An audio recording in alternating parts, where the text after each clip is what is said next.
Saudara, 6 dari 7 terpidana kasus pembunuhan Vina dan Eki menjalani sidang perdana peninjauan kembali di Pengadilan Negeri Kota Cirebon hari ini.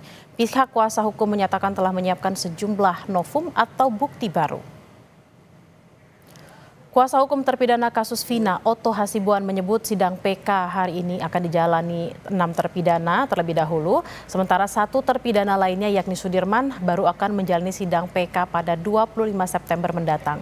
Namun pihaknya akan meminta kepada hakim untuk menyatukan persidangan agar lebih efisien. Untuk sidang hari ini, pihak kuasa hukum terpidana telah menyiapkan novum atau bukti baru guna meyakinkan hakim jika 7 terpidana ini tidak bersalah dalam kasus Vina Cirebon.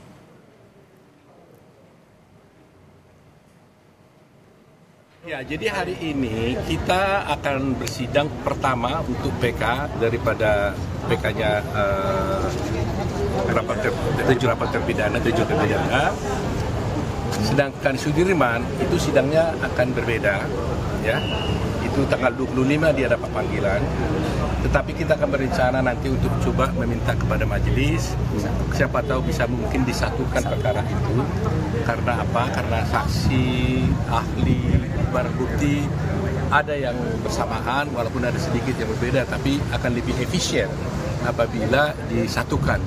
Memori PPH kita ini poinnya itu banyak sekali, tapi yang utama adalah ada beberapa novum, ya. Ada novum itu adalah bukti-bukti yang baru ditemukan sekarang ini, yang mana kalau tadinya waktu perkara dulu itu ditemukan, maka putusan hakim akan berbeda, yaitu bisa memutuskan dia menjadi bebas atau dilepaskan dari tuntutan. Sebelumnya, saudara, mantan terpidana kasus Vina Cirebon, Saka Tatal, sudah lebih dahulu menjalani sidang peninjauan kembali pada 24 Juli hingga 1 Agustus lalu.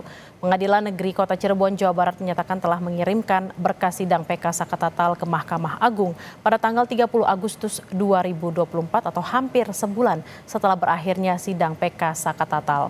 Namun, Pengadilan Negeri Kota Cirebon tidak dapat memastikan berapa lama putusan tersebut akan dikeluarkan oleh Mahkamah Agung.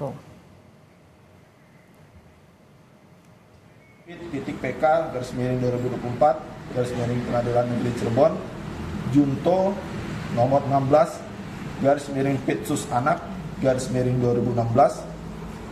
Pengadilan Negeri Cirebon atas nama Saka Tatal secara elektronik melalui SIP ke Mahkamah Agung RI pada tanggal 30 Agustus. Kami ulangi, pada hari Jumat tanggal 30 Agustus 2024.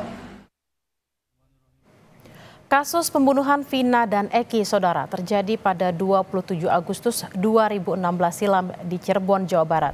8 tahun berlalu, kasus ini kembali jadi pembicaraan publik usai film bergenre horor dengan judul Vina Sebelum 7 Hari tayang di bioskop. Dukungan untuk mengungkap secara tuntas kasus pembunuhan Vina terus bergulir karena menyisakan sejumlah kejanggalan, mulai dari penghapusan 2 nama DPO, penangkapan Peggy Setiawan yang dinilai menyalahi prosedur, hingga kesaksian palsu dari sejumlah saksi. Dalam kasus ini, 7 terpidana telah divonis penjara seumur hidup, sedangkan Saka Tatal sudah bebas dari bui usai divonis 8 tahun penjara. Untuk informasi selengkapnya kita akan tanyakan langsung kepada jurnalis Kompas TV Muhammad Syahri Romdon di Cirebon, Jawa Barat. Arai, apa saja novum atau bukti baru yang disampaikan para terpidana dan bagaimana ceritanya Sudirman akhirnya mengajukan PK? Ya, baik, Bella di studio dan selamat siang saudara. Memang hari ini adalah pelaksanaan oleh Pengadilan Negeri Cirebon untuk 6 terpidana. Tadi sekitar pukul 9 pagi datang ke sebelum satu bus lapas yang membawa melaksanakan PK. 6 orang terpidana tersebut antara lain Hadi Saputra, Eko Ramadhani, Eka Sandi, Jaya Supriyanto, dan juga Rivaldi Aditya Wardana. Setelah datang di Pengadilan Negeri Kota Cirebon, kemudian mereka berada atau ditempatkan sementara di ruang tunggu Pengadilan Negeri Kota Cirebon, di ruang tahanan tunggu Kota Cirebon, dan juga didampingi sejumlah pengamanan dari tim lapas. Tak lama kemudian, sejumlah tim kuasa hukum yang diketuai oleh Oto Hasibuan mendatangi Pengadilan Negeri Kota Cirebon yang juga bersama beberapa keluarga terpidana. Oto menyampaikan ada beberapa novum yang disiapkan dan diajukan dalam memori PK yang hari ini akan dibacakan oleh tim kuasa hukum, dan salah satunya adalah kesaksian-kesaksian yang dahulu di tahun 2016 tidak pernah dihadirkan dan saat ini dihadirkan untuk memastikan bahwa 6 terpidana ini bukanlah pelaku pembunuhan seperti yang dituduhkan dan diputuskan di persidangan di tahun 2017 lalu. Kemudian tidak hanya tim kuasa hukum, beberapa pihak juga sempat menghadiri untuk menghadiri peninjauan PK yang dilakukan perdana hari ini. Bella, tadi sempat terjadi sedikit deadlock pada saat majelis hakim mengatakan, menginformasikan bahwa persidangan PK 6 terpidana berlangsung secara tertutup. Namun dari ketua kuasa hukum dari 6 terpidana, yakni Oto Hasibuan, menyampaikan kepada hakim memohon untuk melakukan persidangan PK ini secara terbuka dengan beberapa alasan. Bila melihat dari pernyataan hakim, sebelumnya hakim mengatakan bahwa ada pasal tentang asusila yang membuat hakim menganggap bahwa ini persidangan tertutup. Namun dari kuasa hukum terpidana, Jutek Bongso, yang menyampaikan konferensi pers tadi, menyampaikan bahwa tidak ada alasan yang konkret karena pada persidangan di tahun 2017 itu diputuskan pasal 340, yakni pembunuhan berencana, dan tidak ada pasal asusila yang diputuskan di tahun itu. Dan juga mengingat di tahun 2016 menurut Jutek Bongso itu dilakukan atau persidangan dilakukan secara terbuka. Sempat terjadi skorsing waktu 15 menit dan kemudian baru masuk beberapa waktu lalu, dan hakim akhirnya memutuskan bahwa sidang PK sidang PK 6 terpidana dinyatakan terbuka untuk umum. Bella. Baik, sudah dinyatakan sidang akan secara terbuka, juga ada novum baru, salah satunya adalah kesaksian-kesaksian yang tahun 2016 tidak pernah dihadirkan. Lalu apa yang menjadi alasan Sudirman mengajukan PK, Arai?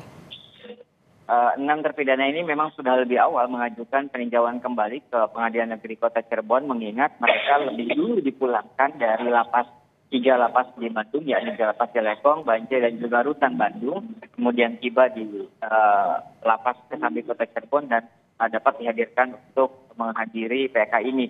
Sementara Sudirman sebelumnya mendapatkan kuasa hukum yang selain dari Pradi, sehingga akhirnya Sudirman sendirian yang terlambat untuk mengajukan PK. Nah, kemudian pihak keluarga dan juga utamanya dari kakak Sudirman terus meminta kepada tim kuasa hukumnya untuk agar Sudirman dapat mengajukan PK, dan akhirnya beberapa minggu yang lalu Sudirman mengajukan PK dan diterima oleh Pengadilan Negeri Kota Cirebon dan dijadwalkan akan mulai melakukan persidangan pada sekitar tanggal 24 atau 25 September nanti. Meskipun demikian, tim kuasa hukum dari 6 terpidana juga terus meminta kepada majelis hakim agar menggabungkan Sudirman ke dalam sidang PK 6 terpidana ini, mengingat hampir keseluruhan saksi dan juga ahli itu sama, dan tentunya Sudirman merupakan satu rangkaian dalam satu berkas yang telah diputuskan di tahun 2017 lalu bersama para terpidana yang saat ini sudah melaksanakan PK sidang perdananya. Tentu keputusan majelis hakim apakah akan menggabungkan Sudirman ke dalam PK 7 terpidana ini atau tetap memisahkan, kami masih tetap menunggu dari penjelasan majelis hakim. Mengingat saat ini sudah berlangsung proses persidangan peninjauan kembali yang dimulai pukul 10 WIB tadi. Bella. Kita akan terus nantikan sidang peninjauan kembali dari 7 terpidana kasus pembunuhan Vina dan Eki di Cirebon. Terima kasih Muhammad Syahri Rongdon dari Cirebon, Jawa Barat.